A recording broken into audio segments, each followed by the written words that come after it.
This is the Bro Force Squad podcast. This is the inaugural episode. Movies, comic books, superheroes, superhero movies. That's what we talk about here. Thank you guys so much for joining us. I'm your host, point guard, center, because he's more important than the quarterback. I don't care what anyone says. Jeff Hornacek. Alongside me is my two boys, my partners in crime, Matt Geiger and Brian Banner. Let me just take you guys through it real quick. If this is your first time listening to us, we are three bros who are all about the bro life, coming from very different walks of life. We'll start with some quick intros. We'll go to Matt Geiger, our DC guy. Matt, welcome to the pod. What's going on, man?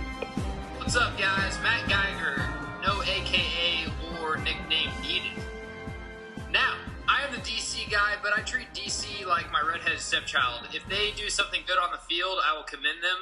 But I definitely bash them anytime they do something wrong, and you know that coming from all of our other podcasts. But happy to be here with you guys to talk about some comic book movies, and just excited to get this winter done, dude. I'm ready for summer next year already. Me too. Brian Banner, we're just going to go around the horn. Ball's in your court. What's up? I'm going to dribble, ISO, up the middle, kick it out real quick. Real quick, sorry, I thought you were starting High School Musical lyrics. I'm really glad you diverted from that. Wow, cats in the house. Yep, and that you are on probationary status from the get-go here, so all continue. All right, fair enough. Now, I'm Brian Banner, kind of a Fox guy, X-Men, I love it. And this episode, what we got coming up is going to kind of be right up my alley. I'm really excited, happy to be here with my two bromies, and let's do this. And I am your host, Jeff Hornacek. I am the Marvel Studios fanatic. I grew up reading almost exclusively Marvel comics. Also really enjoyed a lot of the DC works as a kid. I mean, it's kind of hard not to. So we kind of have three bros coming from three different ends of the spectrum. And before we get started, we are the Bro Force Squad podcast, but we may sound a little bit familiar, and either we ordered a beer behind you at the bar, or you had listened to our previous podcast, which was the Fan Bros podcast. Some of our older stuff, if you're on either our YouTube channel or our website, or maybe even our iTunes feed, you might be listening to that. That was previously our name. We had kind of a messy breakup, not Bradgelina type messy. I know that wound's still fresh for some of you. Sorry to bring that up, but we did recently transition, and we just want to feel bad for the kids. I know, it's just tough for them. It's fucking really Coco and Apple. That's a whole. I don't doubt that those are their real names, but those also might be scented candles in the same room as you. That could be a whole nother pod. Before we get on to all the comic book stuff, we have a lot to get to on this show, and we're fucking ecstatic. We all just want to say a little bit about the rebranding and kind of what happened. Geiger, I'm going to throw the rock to you in the post real quick on this one. Yeah, there was another pod with our same name. They had it first, though, so I understand where they came from. Now, saying that's about the nicest thing I'm going to say. There's a way to do stuff, and there's a way not to. If they could have just emailed us and said, hey, we already had this name for 2 years, you guys had it. Jeff and I just decided to do a podcast because we thought it'd be cool. We didn't look up a ton of fucking podcasts to see what the name was. Now, this chick emailed us, said, hey, you have their same name. And she was cool about it. She didn't say, can you change it? She sent us like a cease and desist fucking letter. And she goes by Tamara or what, I don't know what the fuck her name is. Tati, the Duchess. She has a ton of nicknames. I'm sorry, I only listened to your podcast for 20 minutes and only got through about 2 of your fucking nicknames.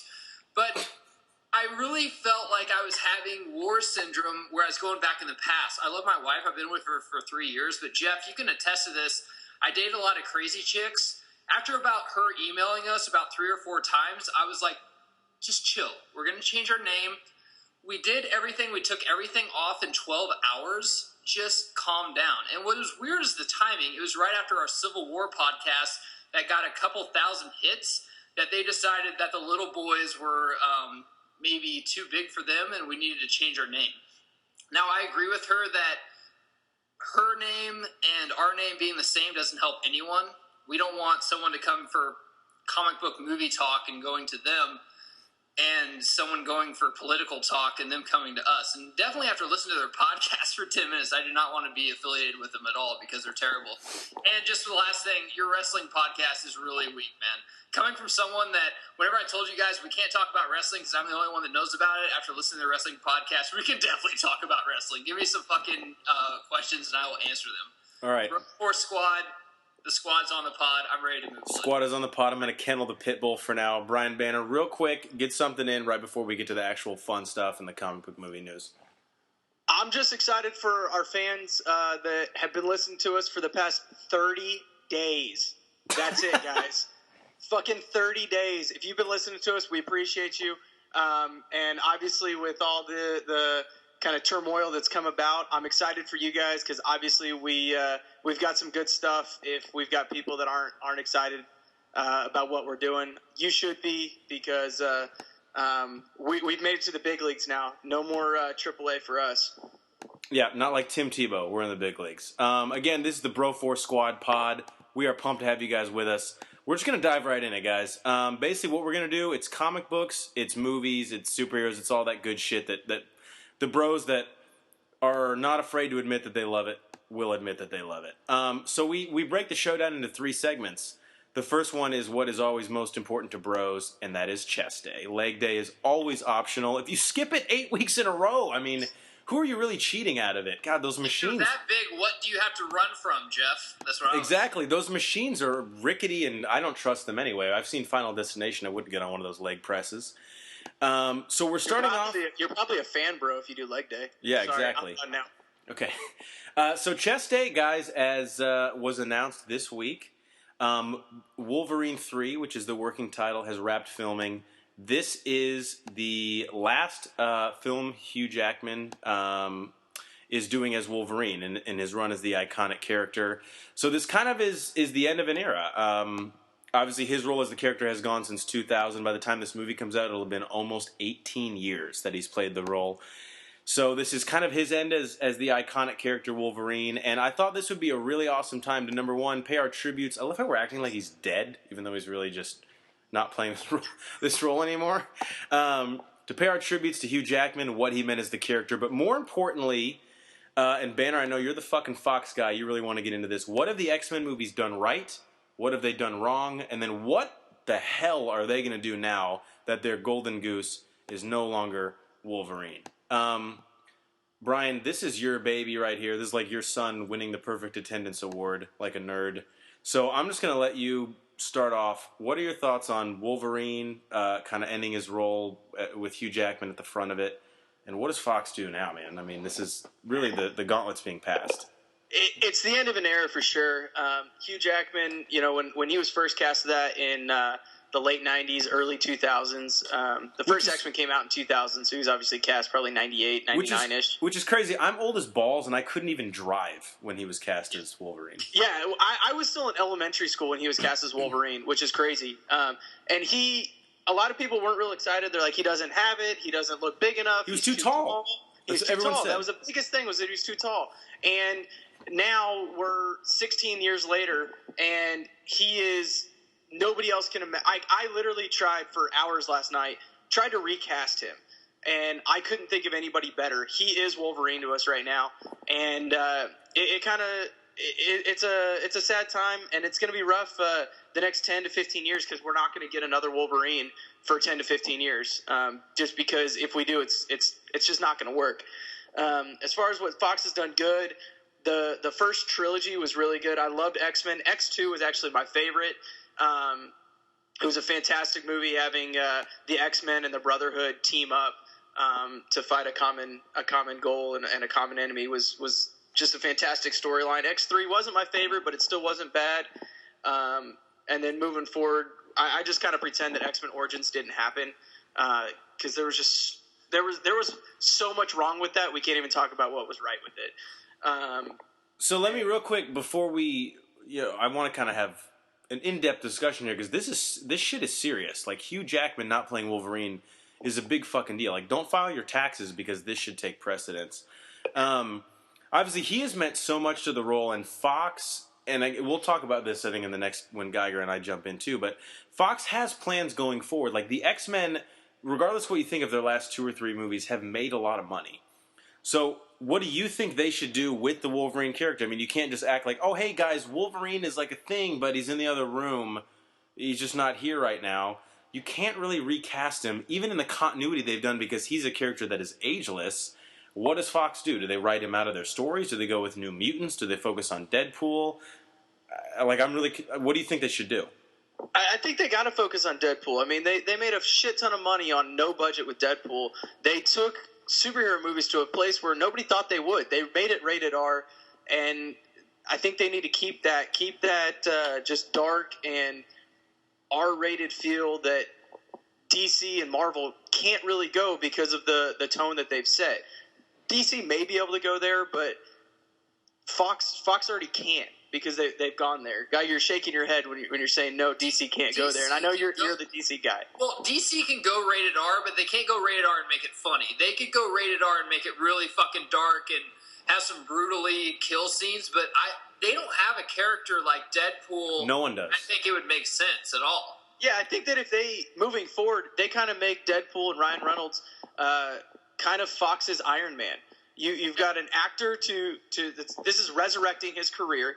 And then in a character that you can literally put in anything. Even if he's not in the actual movie, just make a trailer of him making fun of the trailer or him making fun of the movie. That's who Deadpool is, and that's going to pull a lot of viewers in to be able to watch the new movies coming up. Sorry, real quick, before we advance any further, this has been a huge topic on social media, and honestly, we did not talk about this pre-pod at all, but I really, really want to get both your takes on this.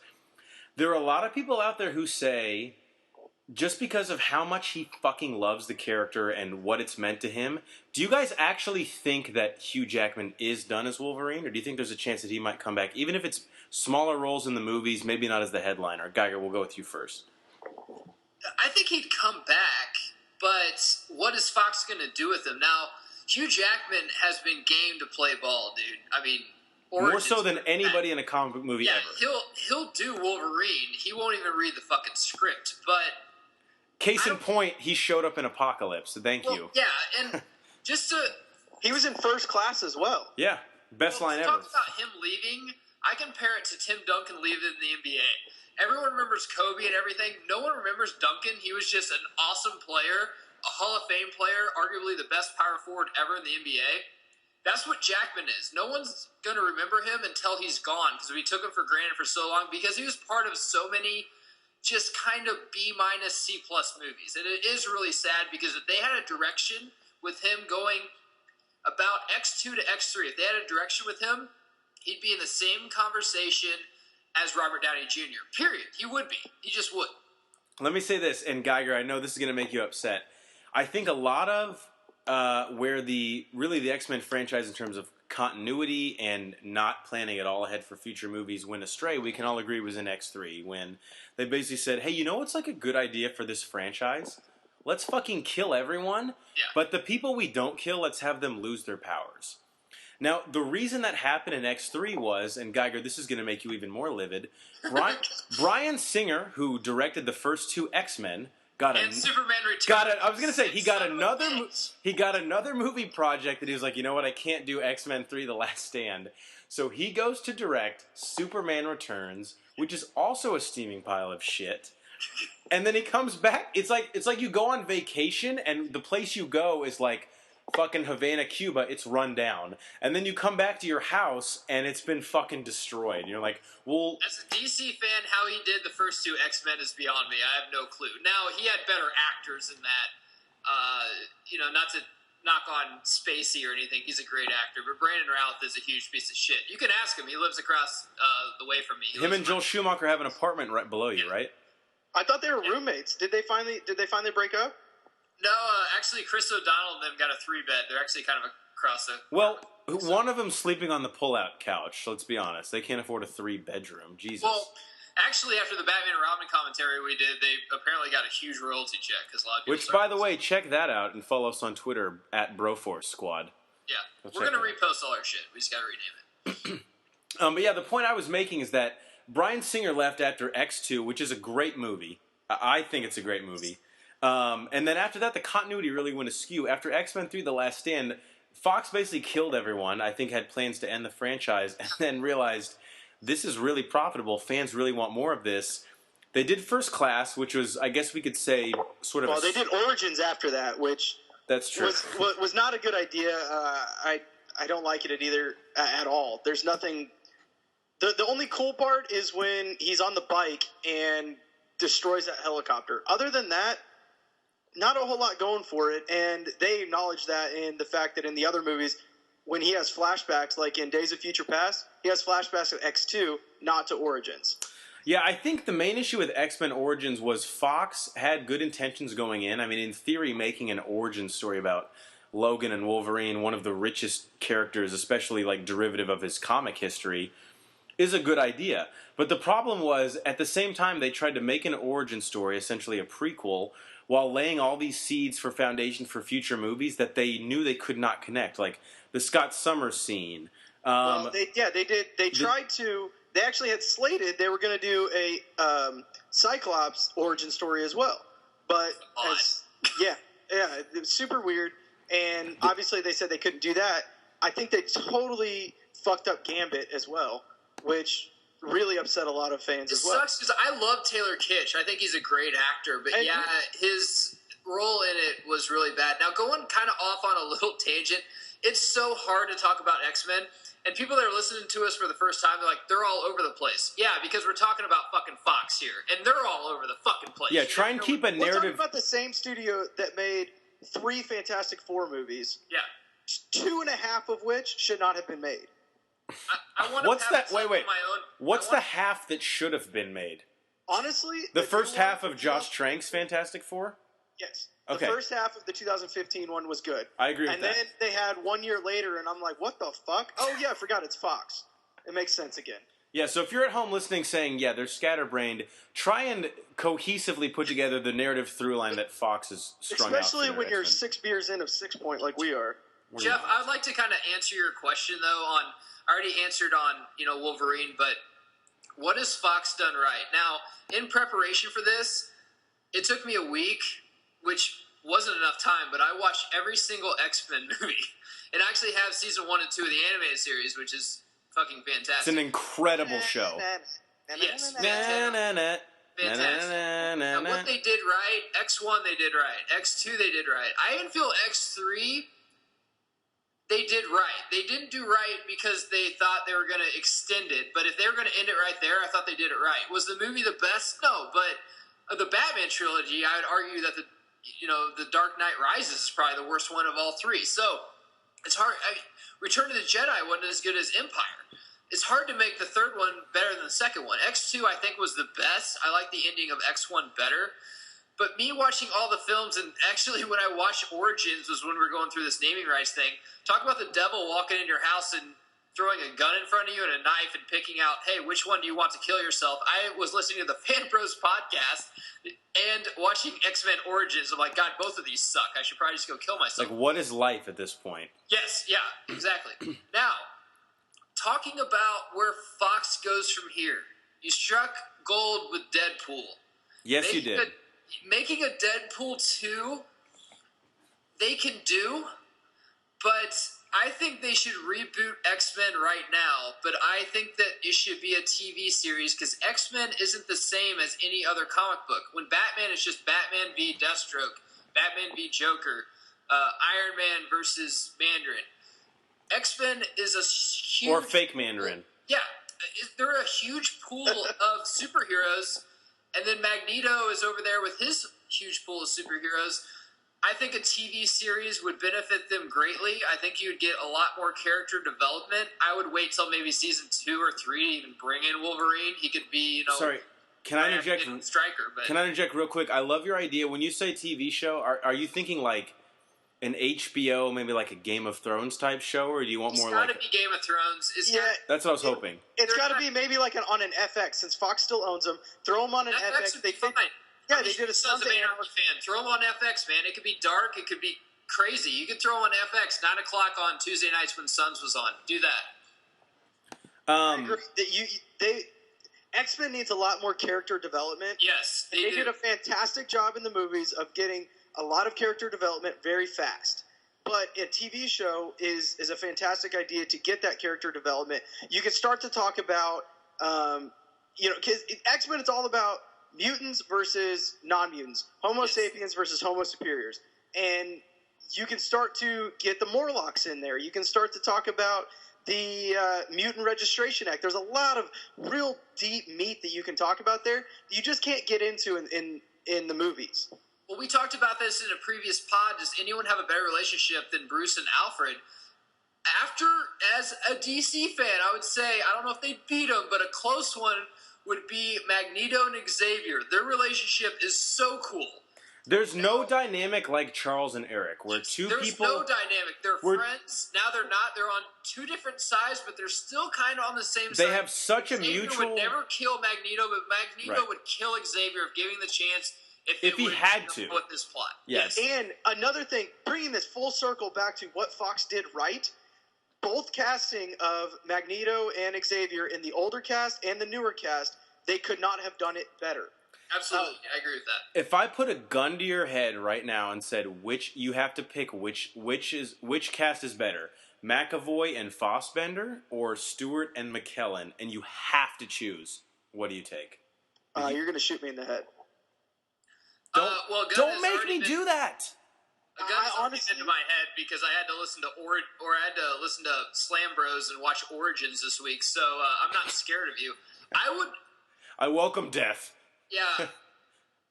What would you go with? I picked the First Class one, honestly. Yeah. Fassbender. He's a beast, dude. God. But I have to say, if you got to rank them, this is what I would do. Fourth is probably Patrick Stewart. Third is I'm drunk. Magneto from the first ones. Ian McKellen. Then he's probably McAvoy's fourth. No. Second. Thank you. Fassbender's first. Yes. Yeah. And it's such a close race though that Stewart looks exactly like Xavier. No, I know. That's the perfect. And he looks exactly like him. I'll agree with that before I get my point in, but I think the caveat is we can all agree Patrick Stewart's Charles Xavier in the first three movies was given the least to do of any of those four characters by far. Like, all the really meaty plot stuff was really with Magneto in the first two X-Men. It's and also... in not in Origins, but in First Class and Days of Future Past, where Xavier actually had, like, a through line and a nice story arc in terms of, like, his paralysis and his relationship with Hank McCoy and Eric Leshner and the government and Maria McTaggart. Like, that's the meaty stuff, and Patrick Stewart never got to play any of that. It's also very hard because when we see McAvoy and Fassbender, Xavier and Magneto are in completely different places from where the other two are. They're older, so they have this different dynamic. They've essentially already been through everything that McAvoy and Fassbender have done. And again, that's another thing that Fox did very well is you see where they're at, and then they go back and they show you how they got there. They don't tell you, Geiger, I know that's your favorite thing. They show you, they didn't tell you. Damn it, don't ever tell me. Don't say something when you could show me. Let me say my piece, and then if you guys want to chime in at the end, more than welcome. But I just think, in summation, Hugh Jackman's run as Wolverine it really was unprecedented in length in terms of how long someone has played a character. There's nothing really even close to that that we've ever seen in movies. And what he was able to accomplish, he was in a variety. He had his own solo movies. He was able to carry a through line and deal with messed up continuity. He was always the steadying force. The man is an absolute gift to comic book movies, really in every way. And I think as fans, we were spoiled that we got him so early, as this genre was kind of burgeoning on becoming something huge. Well, and he also, I think, saved the genre because we had some great Batman movies and great DC movies. Then in the late 90s, it kind of just died as far as superhero movies go. We had some pretty bad ones, i.e. Batman and Robin. And then in 2000, we get X-Men, and I think a lot of why we have superhero movies today was because of him and what Fox was able to do with X-Men. Agreed. I will say I'm a little worried, and I kind of fear that his legacy will be affected by the lack of direction of Fox in the X-Men universe. I mean, after X-Men 3, The Last Stand, although there have been some good movies, First Class and Days of Future Past specifically, the narrative through line has been an absolute mess in terms of continuity and timelines and recasting and retconning things that were really just not necessary to do. And I think that's really left a sour taste in a lot of people's mouths as far as the whole franchise is concerned. And I think even we're a victim of this. We group in movies that really were not part of the problem with this on a whole. I'm still fucking pumped to see his swan song as Wolverine, his last outing. And the other thing that I'm really pumped about is we finally get to see Mr. Sinister, which you guys both know I've been on the bandwagon of for a long time. You've been begging for this for the better part of a decade. Well, in the comics and the cartoon, he's like the main X-Men villain, and we haven't seen him till like the 11th movie. It's kind of confusing. So I'll leave it with Hugh Jackman. Thank you so much for what you've done. You've been incredible. You're almost like the player that's been on a team that like hasn't really had a direction. You've given us everything you've gotten. As fans, we don't deserve you. Thank you very much. And Barry Sanders. And be ready for our X-Men Apocalypse movie commentary, which we'll be doing shortly.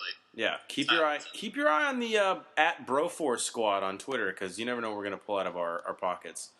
Banner, do you want to get anything in before we move on to our next segment, or can you sleep at night with that? No, I mean, I think I'm pretty good. Like I said, they did some great things. Whoa. What was that? Mexican barking? We'll edit that out in editing. No, we won't. That was the time that it would take me to go in. I have bills and responsibilities. I live in the real world. We have jobs, actually. This isn't our actual job. Yeah, Fanbro Show, we actually have an actual job that the government cares about that we can't. Make money during the day. No, I think that Fox, they did a lot of good things. They did some not so good things. But again, like I said before, I think that the reason that we have the superhero movies that we have today is in large part of what Hugh Jackman and what Fox was able to do with X-Men, that they were able to kind of show us the light and set a pretty high bar that has now been crushed, that they may never be able to hit again, but that bar is so high because of them. Last thing I'll say, and this is a very minor point, but Geiger and I are all about this. Hugh Jackman, we cannot thank you and respect you enough for getting in the shape that you have fucking gotten in to play this role at pushing 50 years of age. It's absolutely unbelievable, and I think we should all tip our cap to Hugh Jackman for the work that he's done in this role. I'll drink to that. The only person who rivals it is J.K. Simmons. And by the way, J.K. Simmons, relax, bro. You're going to fucking die if you keep lifting. You're playing Commissioner Gordon, not Bane. A drink to Hugh Jackman. Yeah, Zack Snyder's like, JK, why are you curling like 75s? You literally have a trench coat on this whole movie. He's like, what? Because the 80s were taken, that's why. Yeah, exactly. Some fucking noob was using them for shrugs. God, don't even get me started. So that's chest day, guys. That's the most important thing any bro cares about. You got to get those pecs up. Hashtag pecs. Spell it with the C or the K, however you guys want to do it. Moving on to the second of our three segments is the part in the show where we really just like to kind of muffle things up and see what comes out as a topic that's not quite as important as chest day, and this is called the protein shake. So after you lift, obviously you're going to shake up that little protein shaker with a little metal ball that looks like the Death Star in it, and you're going to see what comes out. The first one that comes out is actually already going to start with me, your host, Jeff Hornacek, just mispronouncing this word regardless. So send your tweets at Broforce Squad and just be like, you're a fucking idiot. Learn how to read words. That's fine. But it's regarding the new solo Batman film. In your defense, you are drinking a nice glass of Pinot. It's a chilled Pinot. Let the tannins mellow. Maybe get some cheese on your palate, and you're good to go. Aged 2 days, because that's the last time I got groceries. Aged 2 days. Trader Joe's, yeah, I couldn't quite fucking make it around tonight, so I went yesterday. On the protein shake, so Joe Manganiello has officially been cast as Deathstroke in both the solo Batman film, which will be directed by Ben Affleck, and the upcoming Justice League movie next summer directed by Zack Snyder, which I am fucking so jacked for. So first off, I just want to ask you guys, Manganiello is a guy who I think we've always looked at is a physically gifted actor. Dude has a presence, and you need somebody that looks like that because, let's be honest, last time I saw Affleck, I don't care if Henry Cavill is Superman and from Krypton, Affleck looked like he would beat the shit out of him and shove him in a locker because he's so physically imposing. So we need someone who can physically stand up to Affleck as Batman, but also... Danny Boy took about 3 times as many steroids as Hugh Jackman took to stay in that shape to be Wolverine. I mean, unless you have a urine sample that you can verify that on, I'm not going to really... I'm not saying I have a problem with it. I mean, obviously, Hemsworth and Evans have probably done about twice as much, too. But... No comment. Fuck you, Banner. You already took steroids out of my wrestling. Leave it at least to my movies. To get back on track, so Joe Manganiello is playing Deathstroke in the Justice League film coming out next summer and also the solo Batman film. So I want your guys' thoughts on his casting. I don't want to say he's an unknown because he has definitely been in a few things. True Blood, How I Met Your Mother, a few other small bit parts. Both Magic Mike's, which obviously we're both huge fans of.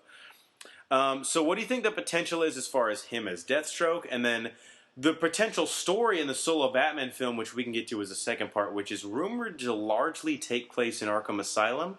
But now he may be the main antagonist. So, Geiger, you're the DC guy, our resident expert. What do you fucking think about this? Magino is obviously a beast, but I want to hear your thoughts. A little background on Deathstroke for y'all.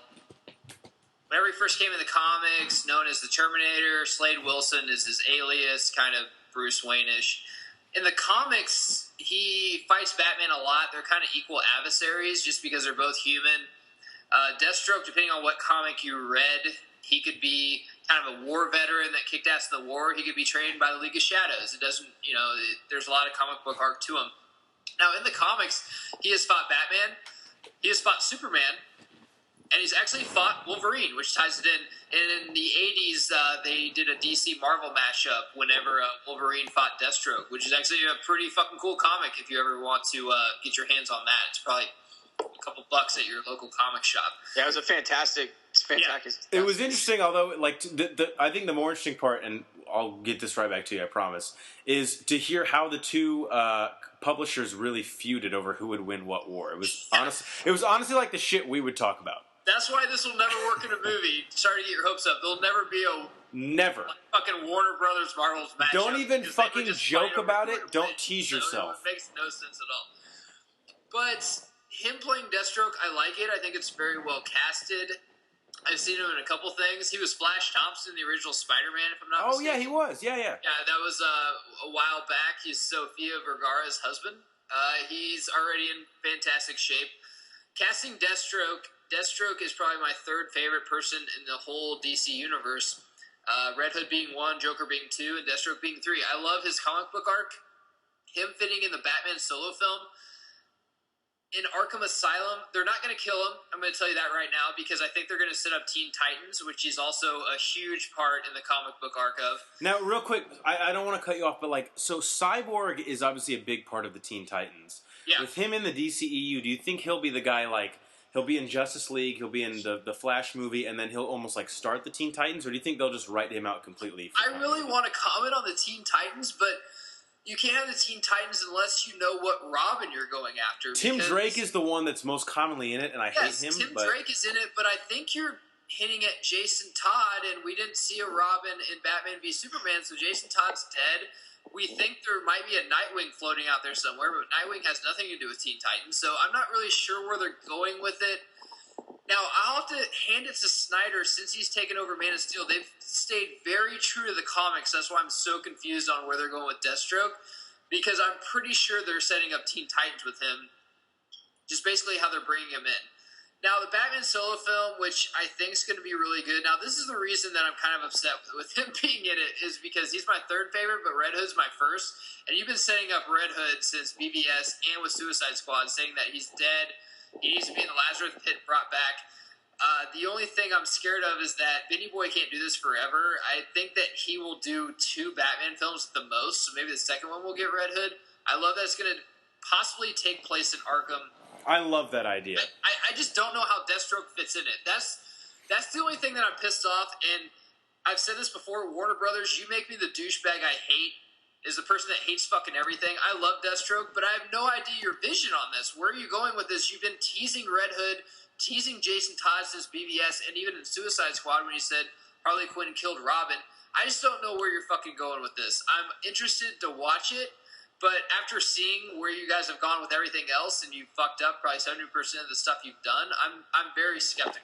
I'll say that. Banner, before I toss it to you, Geiger, I want to know as a DC fan your opinion on this, because I honestly think both could work really well. I'm being very unbiased, because, even though I'm a Marvel Studios guy first, DC, I grew up, the Nightfall comics, I literally had read probably each one, no joke, probably 15 times each issue.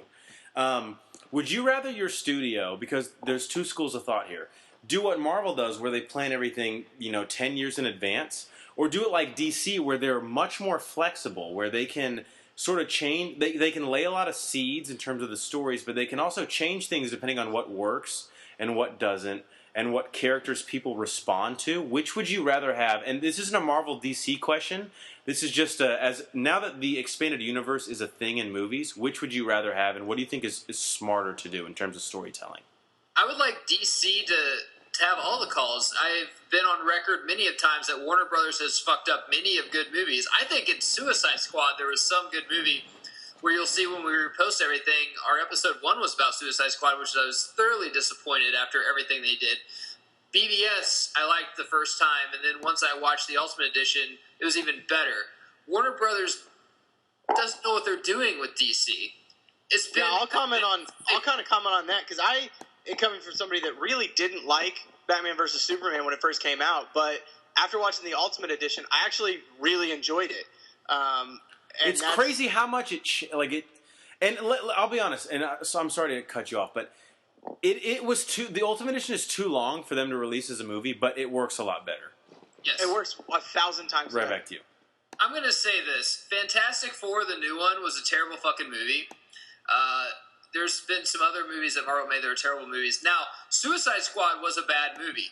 But the thing that pains me the most is whenever I watched Fantastic Four the first time, I even said about 10 minutes in, there's a good movie in here somewhere. That's what pains you the most. Whenever you're watching a movie like, this sucks. Batman and Robin sucks. But whenever you're watching a movie and they give you a little hint, I said, there's a good movie in here somewhere, but the studio fucking cut it up. As a fan, that tears my heart out. It makes me really fucking pissed off. The first 45 minutes of Fantastic Four was fantastic. Yes. I loved The it. second 45 minutes were probably some of the worst cinema in cinema history. You know what the second 40... Because we had 2 hours of Batman versus Robin, or Batman and Robin. You know what the second 45 minutes reminded me of? You know in the movie American Beauty when the fucking weirdo is like filming a plastic bag in the wind?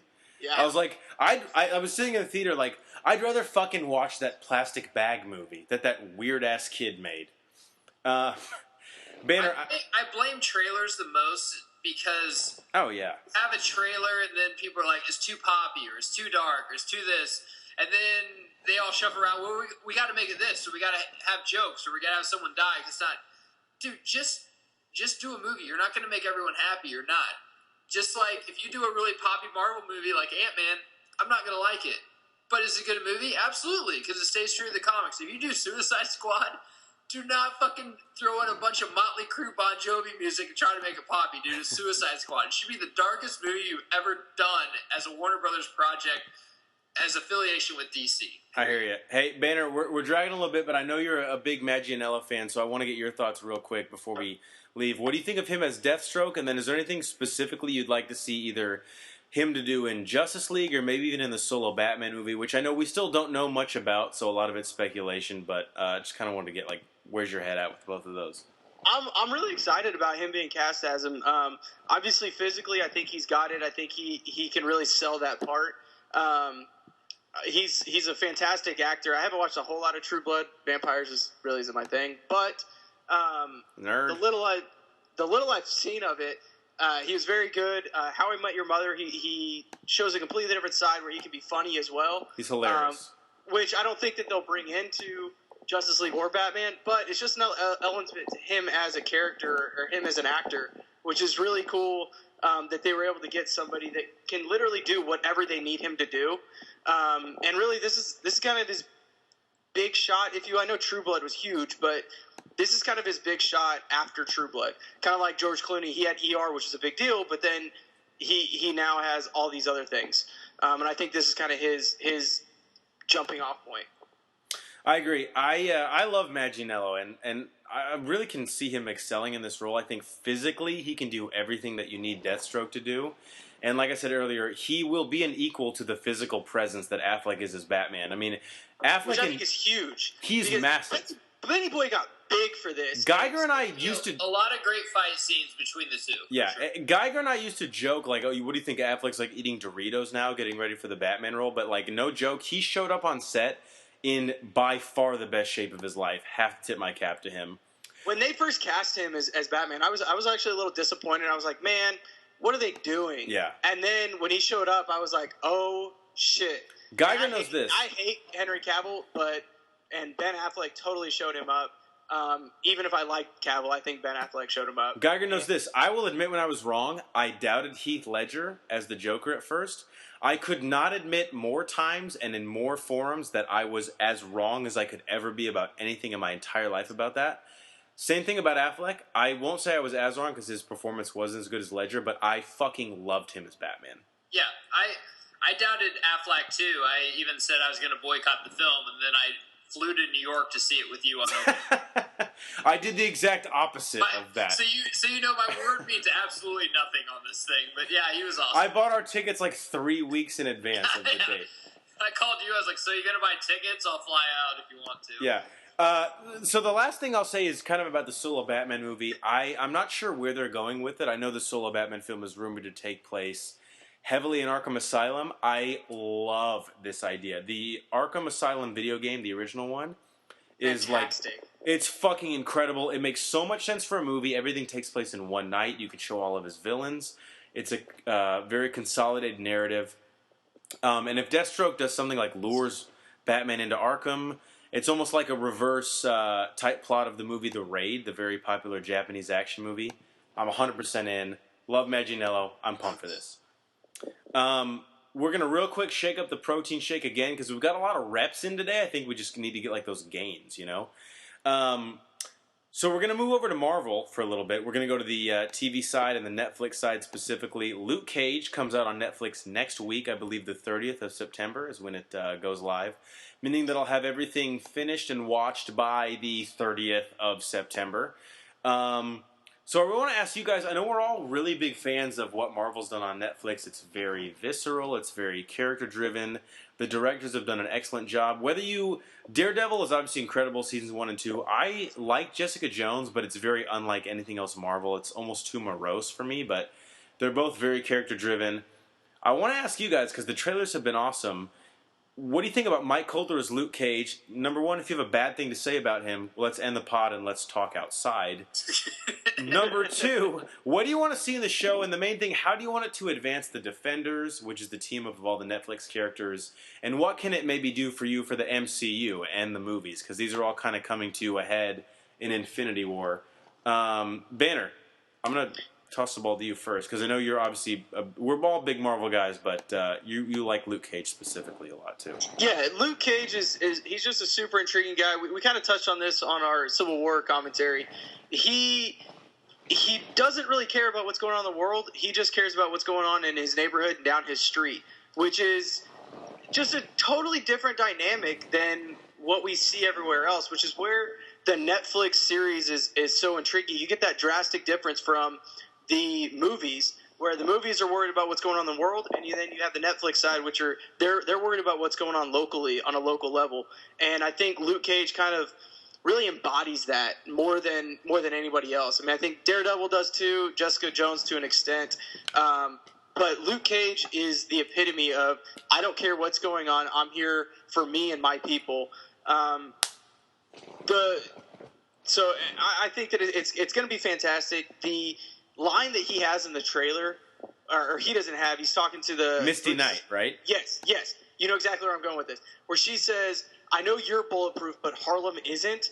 That's huge. I think that is the turning point of the Netflix series. That's kind of the end of where Captain America First Avenger came, where all of a sudden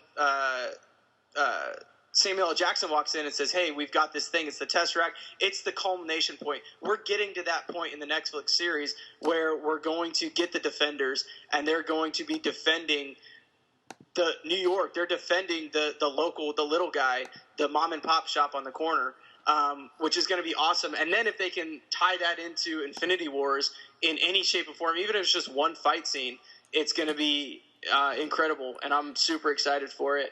And like you said, I'm actually going to take the day off of work to watch the entire series. Not a joke, probably. Yeah, seriously, I'm out your of work will vacation understand. days. I'm out of vacation days, but I kind of got a cough coming on. I'm pretty sure I have a fever too. That's a tickle, and honestly, you shouldn't just be precautionary with that. Geiger, you have a great line about what the Avengers care about and what the Defenders care about. Do you want to say it, or do you want me to quote you on this? Do you want to be a modest mouse here? No, quote me. I'm embarrassed. So Geiger, I know he's blush red. Geiger always says the reason that he loves the Netflix series and the way it kind of gets you the darker, much more grounded tone, but still fits into the Marvel Cinematic Universe in terms of the story is the Avengers are worried about saving the world. The Defenders and each respective character is honestly just worried about saving their neighborhood. So Iron Man, Thor, the Hulk, Cap, all the other Avengers, like Thanos is coming. Ultron is taking over the world. They need to stop him. Luke Cage, Daredevil, Jessica Jones, they just don't want to have their aunt get fucking shanked as she's walking to the bus stop.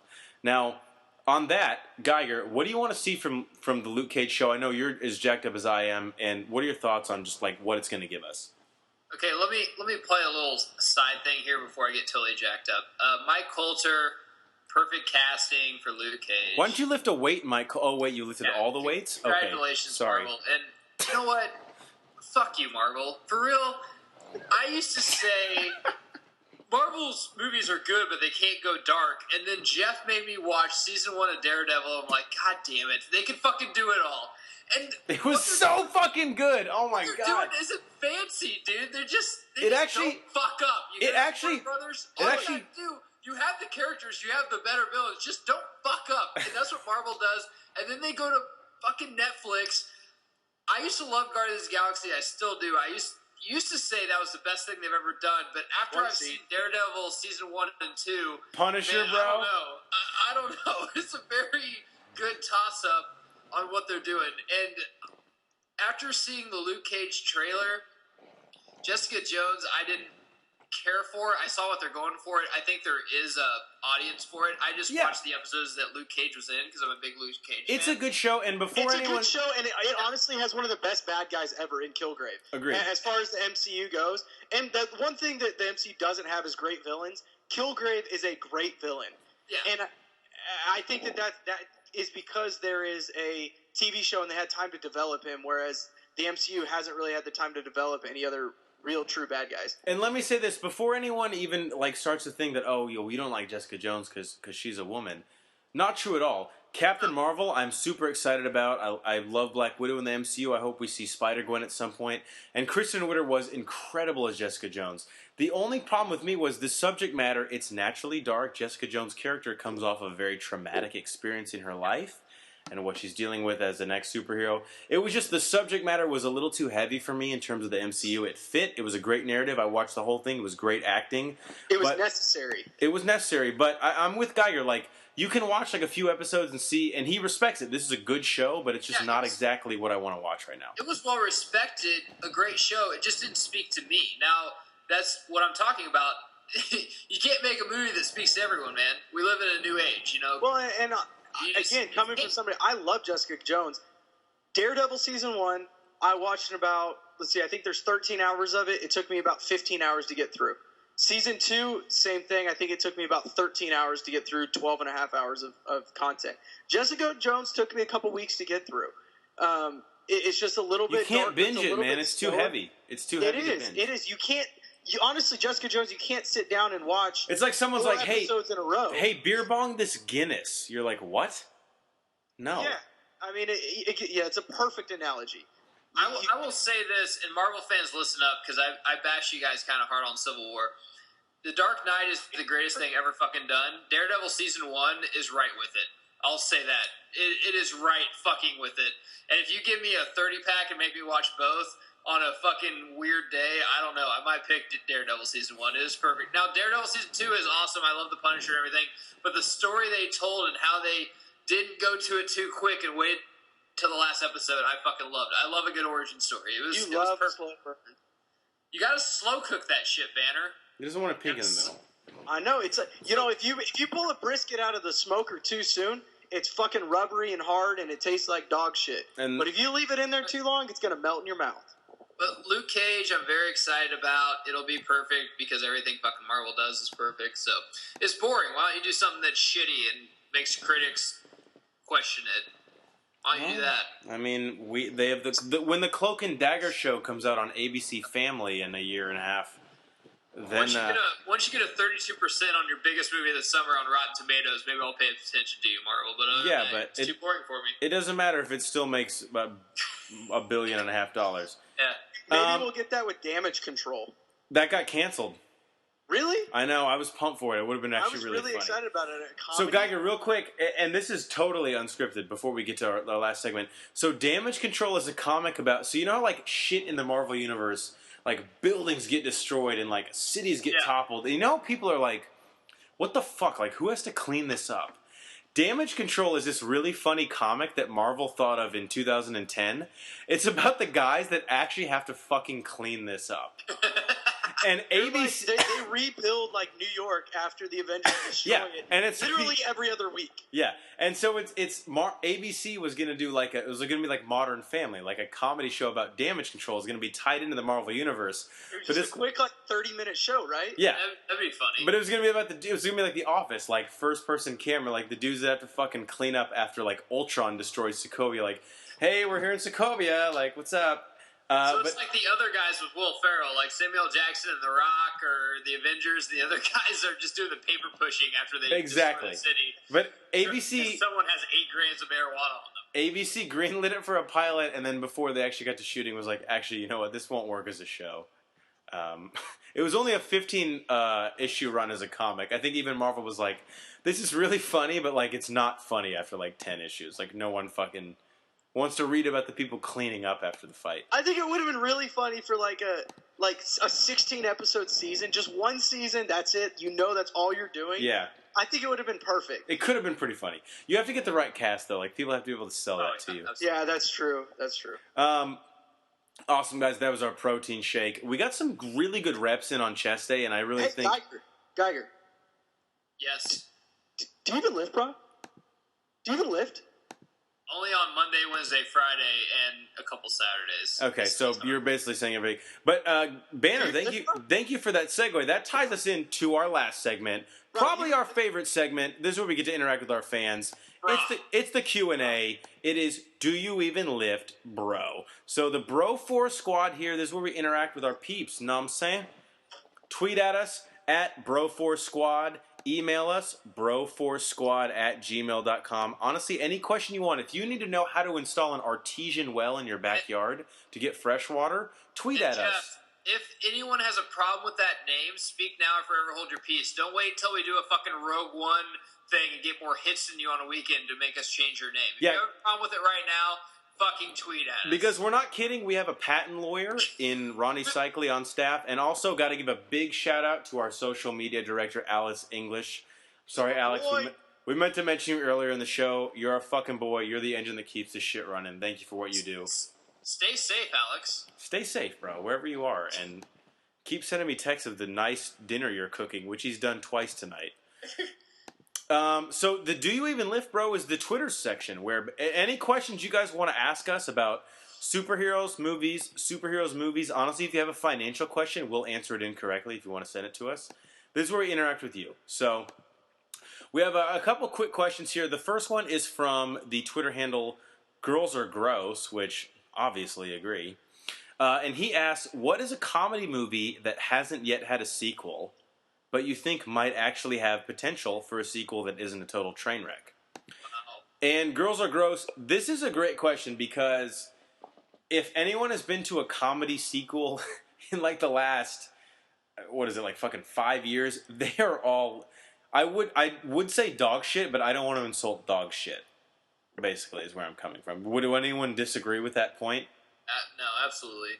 The only one that was moderately okay, well, it was pretty good, was the 22 Jump Street. Yeah. Damn it, you literally took the words out of my mouth. But the issue with that is, man, it's meta humor. They like make fun of sequels. That's why it's funny. So I had to think about this a long time, and the answer I came up with, I don't feel that strong about. Like, don't fucking make me go to court to defend this. But I came up with Beer Fest.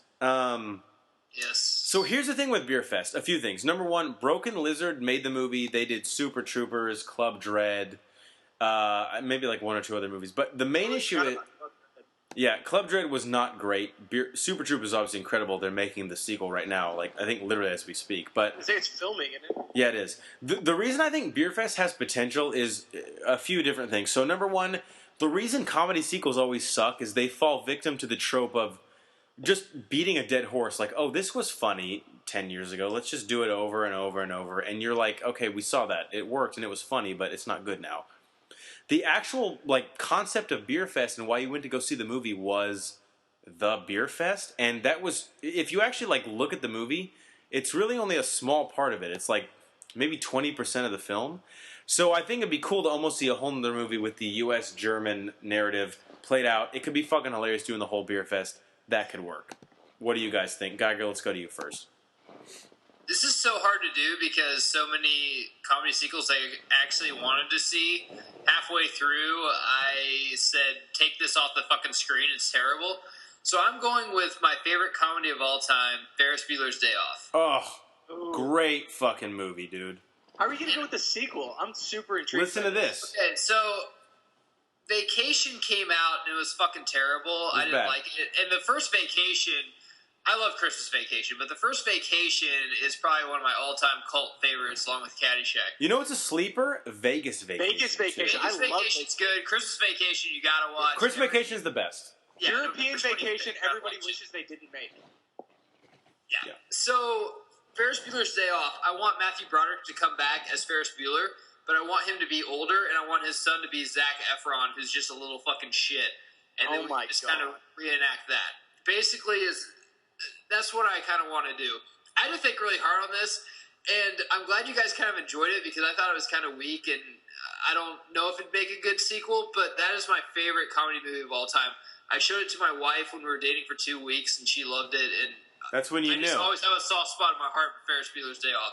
Greatest comedy movie ever. It's incredible. So are you kind of saying do what Vacation did with the reboot? Was that last year, maybe the year before? Where basically it's the exact same movie except Ferris Bueller is the older guy. Yes, it's a reboot but a sequel. So Ferris Bueller is now an adult and he has a son, Zac Efron. Make it rated R, make it funny. Don't recycle the same old jokes. That could totally work. I think if Matthew Broderick had a wife that was all about her son, kind of like my mom is, and believes everything, but Matthew Broderick is onto him and he's no, he's a little shit. He's just trying to get off of school. He should have married Sloane, and they have a kid. Yeah, there you go. Yes, Sloane could come back. Banner, let's toss it to you. All right, so I didn't have an answer for this until you were like, "Hey, we're on Do You Live, Bro." And I literally opened up my DVD cabinet, found a movie, and said, that's it. Fate. Super bad. Oh, man. Wow. Hold on. Hear me out here. The first one is all about them, hey, they're going to go to different colleges, all this stuff, they're not friends. So the sequel is they do go to different colleges, but Jonah Hill's character goes to Dartmouth, for Michael Cera's character is at, and they have a crazy epic weekend where they're at. All right, I'll come in first. Let me say this. That in and of itself could be a great movie, but Superbad, and I probably hold it in much higher regard than it should be. That movie is a gospel to me. Like, I would sooner have you edit the fucking Bible than I would let you make a sequel to Superbad. And I'm sorry, and I know that's sacrilegious, and I'm sorry to people out there, but I that movie, like, it means so much to me that I You mean like cockballs? Like cockballs, yeah. I just like can't. Cockballs. Geiger, I just should hear your thoughts because I know you and I both love that movie more than even the word love can describe. The reason I went for 80s movies is because I think the new movies just need to be left alone because they're like, what are they, 1 for 25 rebooting movies that have been after 2001? I love Superbad. Don't get me wrong. And the thing is I wanted to pick a Will Ferrell movie. I was thinking about an Elf 2. I know people were talking about I was kind of in that same boat. Yeah, but because there's not very many good Christmas movies, but Will Ferrell is not very hot right now. Now, going after Seth Rogen, Seth Rogen is still pretty funny, so I can see that. Man, a close second for me, Banner, was Office Space, too. Because I think you could... Yeah, you could totally do... I love Office Space. Oh, it's so funny. And the way technology has... Now, some of the stuff doesn't make sense as much that you can maybe... I don't know about a reboot. I don't know where a lot of the actors are now. Maybe a reboot, maybe just an Office Space straight 2 of a new company. But Office Space 2 is another one that I really kind of want to get into. You can almost do Office Space 2, kind of like a Clerks 2, where it's kind of the same story, but yet it's a little bit different. maybe you have the same characters again, like you said. I don't know where they're at right now, but they're still in that same dead end job or similar to that, and it's them coming out of that or doing something different. The hardest thing is don't give me 4 of the jokes I've already heard 10, 20, or even 2 years ago, just like Ted 2 did. Give me something new. Give me something fresh, but give me the same characters. Agreed. So I agreed. I think we all hit the nail on the head. The problem with comedy sequels is, like, to be funny again, a lot of times these people want to retread what they already did, but that just doesn't work. Because if you do that, you end up with a Hangover Part 1, Part 2, Part 3. And then also just a hangover, because you're like, God, this makes my fucking head hurt. This is so unfunny. Our second Come At Me Bro Twitter question actually comes, it's Do You Even Lift Bro, but the Twitter handle is Come At Me Bro, which seems a little aggressive, but don't ever change that, please. It's probably Tatiana. Yeah, and he or she brings up a really interesting thing that we actually saw this week. So, Come At Me Bro says, there's a fan petition for Shia LaBeouf to play Red Hood in the DCEU. Thoughts? Geiger, I think it would be sacrilegious if we didn't let you get first crack at this one. What do you think? Shia in the DCEU, or specifically as Red Hood? Whatever you want to address. Wait, sorry, what was the question again? There is a fan petition for Shia LaBeouf to play Red Hood in the DCEU. Do it! Okay. Yeah. Just do it! Bring him on, bitch! Fuck yeah! Why not? Bring Shia LaBeouf on. So what are your thoughts? Like, are you for it, or like I'm pumped, man. Shia LaBeouf was... I watched Even Stevens, which he was good in. Oh my god, incredible. The Even Stevens movie is honestly a top 5 movie. It's pretty fucking good. I loved him in Disturbia. I loved him in Lawless with Bane, a.k.a. Tom Hardy. Yep, great movie. Fantastic. He was in Transformers. I was told Fury. I didn't watch any of those because I'm not a complete fucking nerd, but I heard that he was in those, and that was a really big fucking movie in the summer. Yeah, so we're that's not cool. losers. Yes. He has problems with directors. He's kind of crazy. But who else was crazy when they were young? Robert Downey Jr., who left Hollywood for a while. Now, him having problems with Michael Bay, maybe it's not a Shia LaBeouf problem. He's had problems with Shia LaBeouf. He's had problems with Megan Fox. He's had a problem with a lot of people. Michael Bay sucks as a director. I don't really like anything he's ever done. I'm going to go on. Bad Boys 2. That's it. Give us 1 out of like 10 movies. That was good. Like Bad Boys 2. But maybe it's a Michael Bay problem, man. I like to bring on Shia LaBeouf. He's a very good actor. It's not a Lindsay Lohan, Amanda Bynes thing where they were just kind of okay and then they fucking went nuts. Shia LaBeouf. Great point. He could win an Oscar. I'm telling you this, and everyone thinks I'm fucking crazy. No, he could. If he was going down the thing he could win an Oscar. He was great in Lawless. Right next to this is the thing. Whenever you think someone could win an Oscar, you gotta talk about a movie that he was in with someone else who could win an Oscar. When he was scene for scene with Tom Hardy, he held his own. That's all I'm saying. Bring him in the DC universe. And, dude, you can tell me that Rosie O'Donnell's playing Red Hood. I don't give a fuck. Just bring in Red Hood. Please. You've been hinting at it for 2 films. Well, now I know. Bring in Red Hood. Now we know you're desperate. Banner, what are your thoughts on Shia LaBeouf maybe in the DCEU? Do it. Are you making a margarita? What is that? Well, it was supposed to be applause. Oh, it just sounded like a blender. Well, I mean, I'll have margaritas because I'll drink to this. This is a fantastic idea. Shia LaBeouf, he is a fantastic actor. If you tell him what to say, he will say it better than anybody else. The problem is when he has to think of his own words, that's when he's not a good person. Okay?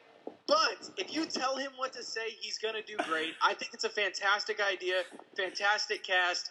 And if there's a GoFundMe account, I'll give it 50 cents. I know this is our inaugural episode, but that is going to be a very tough quote to top. Brian Banner says, quote, Shia LaBeouf is incredible if you give him the words to say. When he has to make up the words to say, that's where he gets into trouble. Think about all the great directors he's worked with, though. He's worked with some great directors. And I think, Geiger, you forgot this. The reason he's rumored to be in the DCEU and the guy who fought for him to be in Suicide Squad is David Ayer, who directed Fury with him in it, with Brad Pitt, and also directed Suicide Squad. The guy went to bat for him. And supposedly Warner Brothers, and I look, I know that we like to bash Warner Brothers, but I can understand why Warner Brothers did not want to throw him into this big budget movie. I get it. Thank God he wasn't in Suicide Squad, because he probably would have had a scene with Margot Robbie where they're doing karaoke singing a goddamn Queen song or something. It would have sucked. He needs to be Red Hood.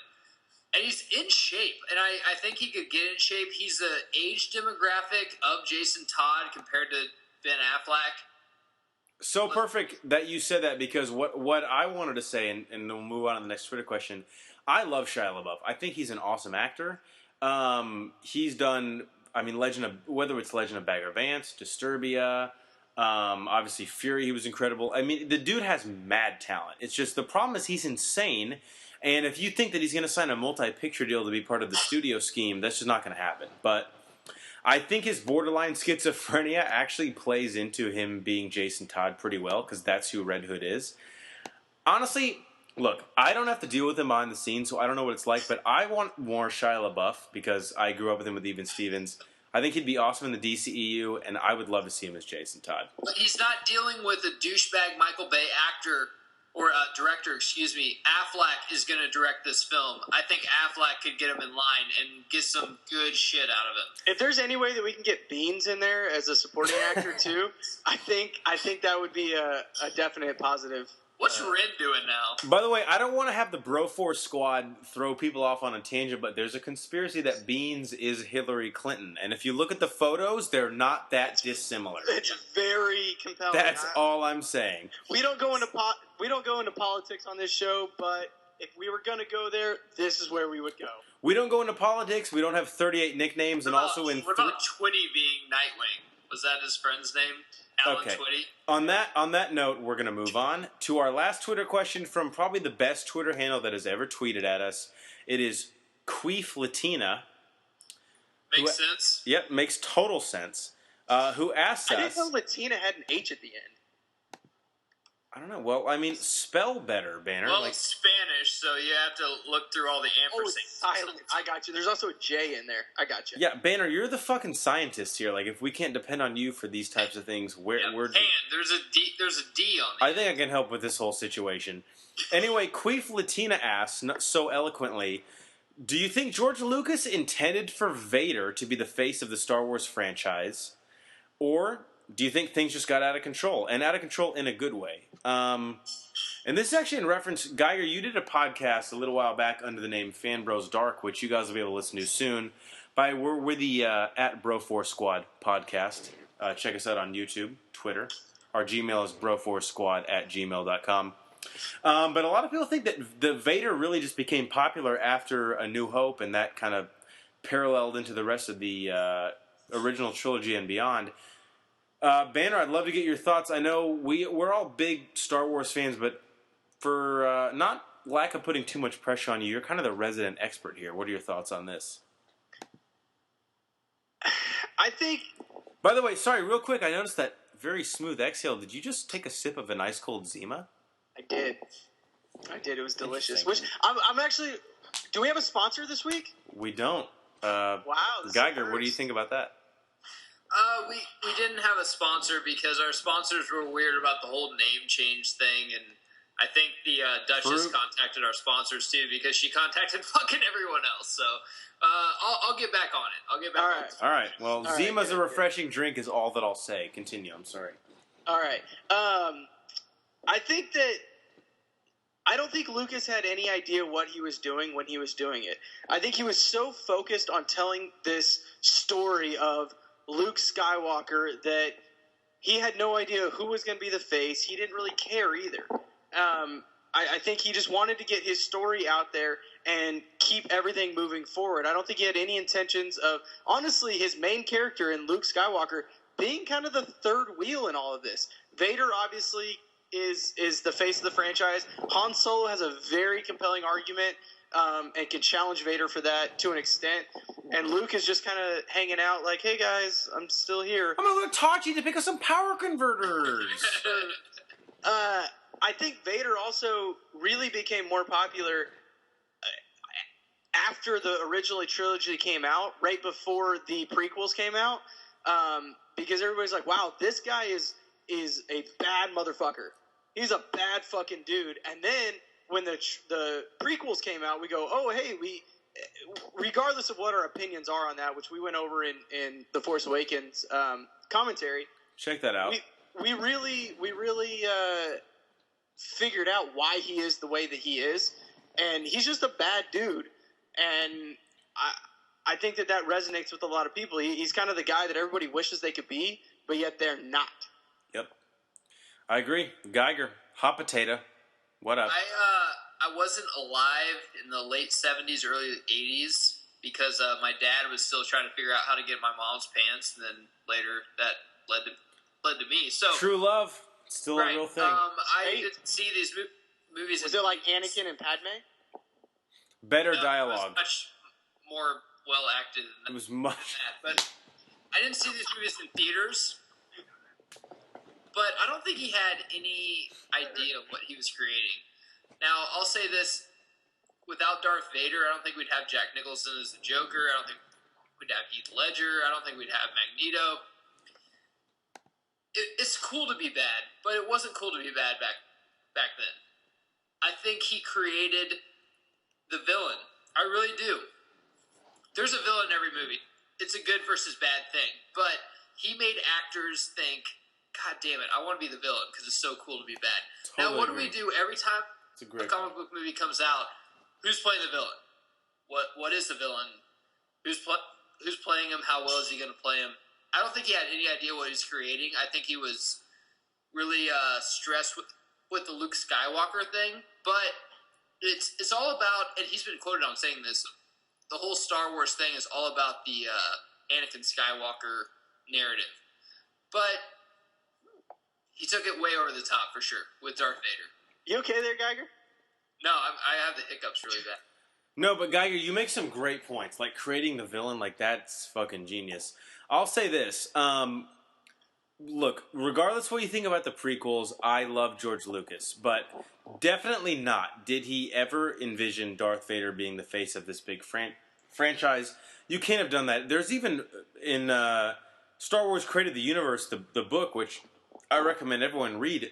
There's a lot of... Am I the only one here that doesn't have the hiccups? Yes, you are. Like, why don't you fucking brag more? Like, the 1%, I'm telling you, that's all these fucking people I'm just talk saying, hold your fucking breath for 30 seconds. Listen, don't make me turn this into the Fan Bros podcast where we have no consistent content and we'll just talk about politics in 1 second. Anyway, the issue when George Lucas made Star Wars, you could not have envisioned it was going to become a cultural phenomenon. So no, he did not plan it out 6 movies in advance. So not to discredit George Lucas, who I think single-handedly validated the sci-fi genre and created, and I'll go toe-to-toe with this, the greatest fictional universe we've ever seen on film. But he did not have a long game when making Star Wars. So no, he wanted to do 9 movies in 1 movie.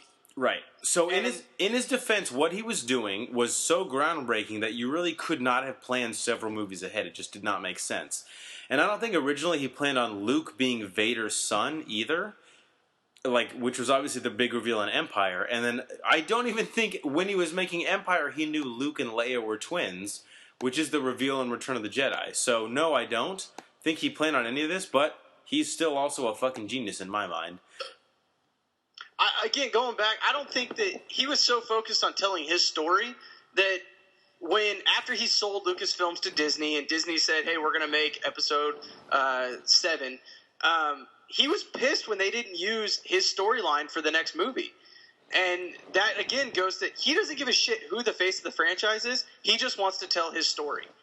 And I don't know. That's all I have to say. I mean, the dude's a creative genius, but yeah. Lucasfilm bought them because, like, they have better ideas. Like, no offense.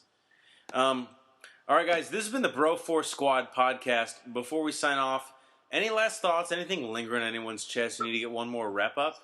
Geiger, will go to you first. Sorry, real quick. I noticed you exhaled. Zima? Did you just drink an ice cold Zima? I did. Oh wow! Was it refreshing? It was extremely refreshing. Go and support comic book movies, guys. Don't be a hater like I am on DC. Support them because we all need each other. We need Fox to do well. We need Marvel to do well, and we need DC to do well. If they all do well, we all win. So just go support your local comic book movies. It's a great message. I'll continue on that.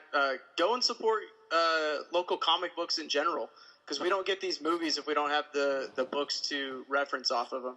Go out, read some comics, and then compare them to the movies, and get on Twitter and let us know what you think, and we'll talk about it. We'll tweet back at you, and we'll mention you on the pod. This is beautiful. Guys, great point. Superheroes, movies, superhero movies, support all of them. Go to your local comic book store, buy local. I know digital comics are all the rage, but how fucking cool is it to just like have that shit in your hand? Like, let's be honest. This is the Bro Force Squad. We really appreciate you guys listening. We are so pumped to have this new pod. The Squad Pod is what we're going to call it, because we're ready to put a ton of content out for you guys.